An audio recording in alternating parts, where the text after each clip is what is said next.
इस खास विश्लेषण में आपका बहुत बहुत स्वागत है। चलिए बिना देर किए सीधे मुद्दे पर आते हैं। आज हम बात करने वाले हैं इकोफिनिटी लिमिटेड की। अब आप सोच रहे होंगे कि इसमें क्या खास है, राइट? खास बात यह है कि इस कंपनी का शेयर अभी सिर्फ 7 रुपए के आसपास ट्रेड कर रहा है। पेनी स्टॉक्स का नाम सुनते ही ना बाजार में एक अलग सा ही रोमांच दौड़ जाता है। लेकिन बड़ा सवाल ये है, क्या ये सिर्फ एक हवाई हाइप है या सच में इसमें कोई दम है? आज हम इसका एकदम निष्पक्ष और डीप एनालिसिस करेंगे ताकि असली हकीकत आपके सामने आ सके। अब हर किसी के दिमाग में सबसे पहला सवाल यही आता है कि भाई क्या 7 रुपए का ये शेयर वाकई कोई बहुत बड़ा जंप दिखा सकता है? क्या ये आगे चल के किसी बड़ी दिग्गज कंपनी की तरह रिटर्न दे सकता है? देखिए, हमें अक्सर लगता है कि जो शेयर सस्ता है वो हमेशा मुनाफा ही देगा, पर सच बताऊं, सिर्फ कम कीमत देखकर किसी शेयर को जज करना बाजार की सबसे बड़ी गलतियों में से एक है। हमें इस सस्ते प्राइस टैग के पीछे छुपी असली कहानी को समझना होगा ही। तो इस विश्लेषण में हम इन 5 चेक पॉइंट्स पर बात करेंगे। पहला, बिजनेस की असली ताकत। दूसरा, फंडामेंटल्स की जांच। तीसरा, टेक्निकल चार्ट्स के संकेत। चौथा, क्या ये मल्टी बैगर बनेगा? और पांचवा, हमारा ओवरऑल निवेश का नजरिया। चलिए आगे बढ़ते हैं। तो चलिए अपने चेकलिस्ट के सबसे पहले और सबसे अहम पॉइंट से शुरू करते हैं, बिजनेस की असली ताकत। अगर हम बाजार के शोर शराबे से थोड़ा बाहर निकलकर जमीनी हकीकत देखें, तो किसी भी कंपनी की असली पावर उसकी लगातार ग्रो करने की कैपेसिटी में होती है। और ये ग्रोथ हवा में नहीं होती। इसके पीछे 4 मेन ड्राइवर्स होते हैं। क्या कंपनी को नए प्रोजेक्ट्स मिल रहे हैं? क्या वो अपनी कैपेसिटी बढ़ा रही है? क्या नए क्लाइंट्स जुड़ रहे हैं? और सबसे जरूरी, क्या मैनेजमेंट पहले से बेहतर काम कर रहा है? देखिए, जब ये सारी चीजें एक साथ मिलती है ना, तभी किसी भी कंपनी की सेल्स और प्रॉफिट में असल ग्रोथ दिखती है। अब आते हैं अपने दूसरे स्टेप पर, जो कि है फंडामेंटल्स की जांच। किसी भी कंपनी को परखने के लिए हमें कुछ बेसिक लेकिन बहुत जरूरी सवाल पूछने चाहिए, जैसे कंपनी पर कर्ज यानी डेट का लेवल कितना है, सेल्स में कितनी ग्रोथ आ रही है, प्रॉफिट लगातार बन रहा है या नहीं, प्रोमोटर होल्डिंग कितनी मजबूत है, और हाँ, हर तिमाही यानी क्वार्टरली नतीजे कैसे आ रहे हैं। देखिए, जब इन सभी पैरामीटर्स पर धीरे धीरे ही सही पर लगातार सुधार दिखता है ना, तब जाकर कोई कंपनी इन्वेस्टर्स का सच्चा और पक्का भरोसा जीत पाती है। अब इसे ऐसे समझिए, अगर इन फाइनेंशियल नंबर्स में धीरे धीरे सुधार हो रहा है, तो ये एक बहुत ही पॉजिटिव सिग्नल है कि कंपनी हेल्दी है। लेकिन दूसरी तरफ कुछ रेड फ्लैग्स या खतरे की घंटियां भी होती हैं, जिनसे हमें एकदम अलर्ट रहना चाहिए। जैसे कि लगातार बढ़ता हुआ कर्ज, बार बार हो रहा घाटा, या फिर अगर प्रमोटर्स खुद ही अपनी कंपनी से हिस्सेदारी कम कर रहे हों।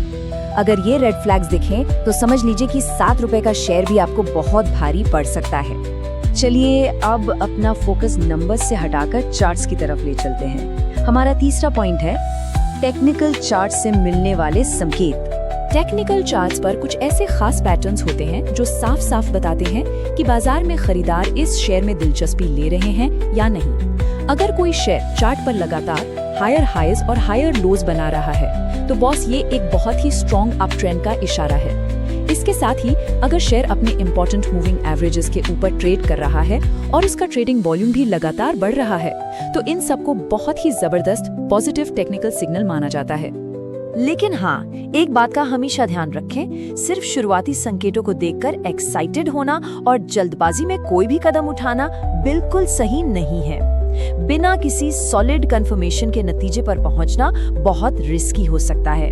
इसीलिए एक मजबूत रेजिस्टेंस ब्रेकआउट के कंफर्म होने का इंतजार करना हमेशा एक समझदारी और सेफ स्ट्रेटजी मानी जाती है। और अब हम आ गए हैं उस सवाल पर जिसका जवाब हर कोई जानना चाहता है। हमारा चौथा पॉइंट, क्या ये शेयर एक मल्टीबैगर बनेगा? देखिए, अगर कंपनी को नए ऑर्डर्स मिल रहे हैं, प्रॉफिट लगातार बढ़ रहा है और सेक्टर भी अच्छा परफॉर्म कर रहा है, तो लंबे समय में शानदार रिटर्न मिलने की पॉसिबिलिटी यानी संभावना जरूर बन जाती है। लेकिन एक बहुत ही कड़वी सच्चाई है जिसे हमें कभी नहीं भूलना चाहिए। शेयर बाजार में गारंटी नाम की कोई डिक्शनरी नहीं होती। किसी चीज की संभावना होना और उसका 100% पक्का होना, इन दोनों में जमीन आसमान का फर्क है। 0 गारंटी, यही इस मार्केट का अल्टीमेट सच है। अब आते हैं अपने चेकलिस्ट के आखिरी और सबसे अहम हिस्से पर, हमारा इन्वेस्टमेंट व्यू यानी निवेश का नजरिया। लॉन्ग टर्म इन्वेस्टिंग में ना सिर्फ शेयर की कीमत देखकर दांव लगाने की आदत से हमें बाहर आना होगा। इसके बजाय हमें एक बहुत ही अनुशासित और वैल्यूएशन पर फोकस करने वाली अप्रोच अपनानी चाहिए। इसके लिए बस इन 4 सिंपल स्टेप्स को फॉलो करें। स्टेप 1, उस 7 रुपए के अट्रैक्टिव प्राइस टैग के जादू से बाहर निकलें। स्टेप 2, कंपनी के वैल्यूएशन और उसकी असली कमाई का डीप एनालिसिस करें।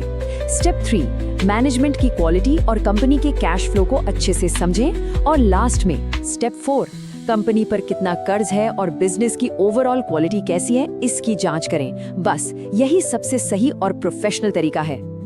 आप क्या खरीद रहे हैं ये तो इम्पोर्टेंट है ही, लेकिन आप कैसे खरीद रहे हैं ये उससे भी ज्यादा मायने रखता है। अपना सारा पैसा एक ही बार में यानी लमसम लगा देने के बजाय धीरे धीरे SIP स्टाइल में इन्वेस्ट करना कहीं ज्यादा सेफ और स्मार्ट स्ट्रैटेजी होती है। ऐसा करने से बाजार के उतार चढ़ाव का रिस्क काफी हद तक कम हो जाता है और आपको एक बैलेंस्ड एवरेज प्राइस भी मिल जाता है। तो इस पूरे एनालिसिस का जो सबसे बड़ा टेक अवे या मूल मंत्र है वो ये है कि कभी भी ये मानकर मत चलिए कि कोई भी फलां शेयर एकदम पक्का मल्टीबैगर है। हमेशा अपनी खुद की डीप रिसर्च करें और किसी सेबी रजिस्टर्ड फाइनेंशियल एडवाइजर से सलाह जरूर लें। बाजार के इस शोर और हाइप के पीछे भागने के बजाय हमेशा सॉलिड डेटा, ऑब्जेक्टिव रिसर्च और प्रोफेशनल गाइडेंस पर भरोसा करें। सच मानिए, निवेश की दुनिया में यही डिसिप्लिन आपको बचा कर रखता है।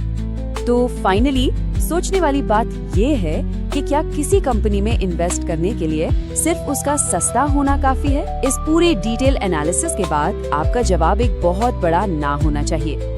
किसी भी शेयर के सस्ते प्राइस टैग से कहीं ज्यादा जरूरी है उस कंपनी के पूरे बिजनेस मॉडल को अंदर तक समझना। खैर, आज के इस विश्लेषण में बस इतना ही। उम्मीद है आपको कुछ नया सीखने को मिला होगा। ऐसे ही सीखते रहिए और हाँ, हमेशा सोच समझकर निवेश करते रहिए।